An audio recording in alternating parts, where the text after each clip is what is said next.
13 years old, standing at 5 foot nothing. My swag consisted of a Hawaiian shirt, cargo shorts, and socks with sandals. It was in his living room that I declared, I want to be a rapper. Alonzo, heaving with laughter, looked at me and said, I'm sure that you do. And before he could turn away, I recited all the lyrics to Bone Thugs and Harmony Stuff Love, ending with my best rapper stance.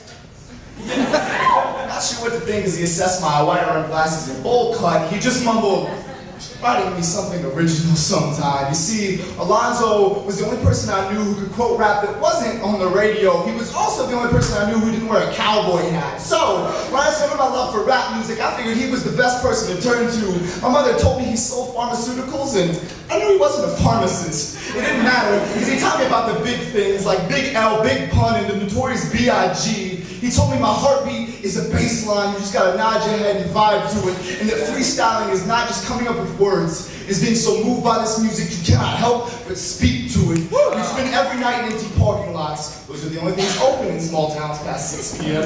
Usually freestyling over 50-cent beats because we just felt like they deserved better. Always dissing Texas rappers and how they chopped and screwed everything. As time passed, his hands grew shakier, but his flow was so solid, I spent my time thinking I could be like that. You know, the funny thing about small towns, there's only one of everything. One gas station, one grocery store, one funeral home.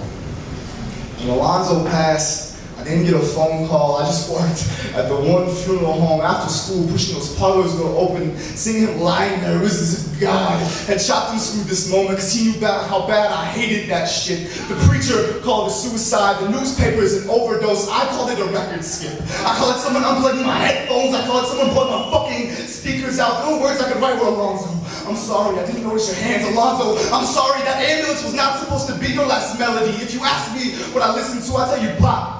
I'll tell you country, I'll tell you metal, I'll tell you the furthest things from hip-hop. Because I don't think hip-hop, I don't think Alonzo, but that's the problem. I never thought it, I felt it, and I can still feel him. It took me 7 years to find my way back to an empty parking lot. I put on his favorite Big L track, turned up that bass and put in earplugs. I don't need to hear anything, I just want to be reminded what it was like when his heart was still beating. This is my original song. The last thing he ever taught me was that healing is not just accepting that someone is gone.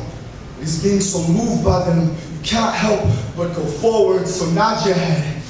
I said nod your head, come on, girl, nod your head. Vibe with me.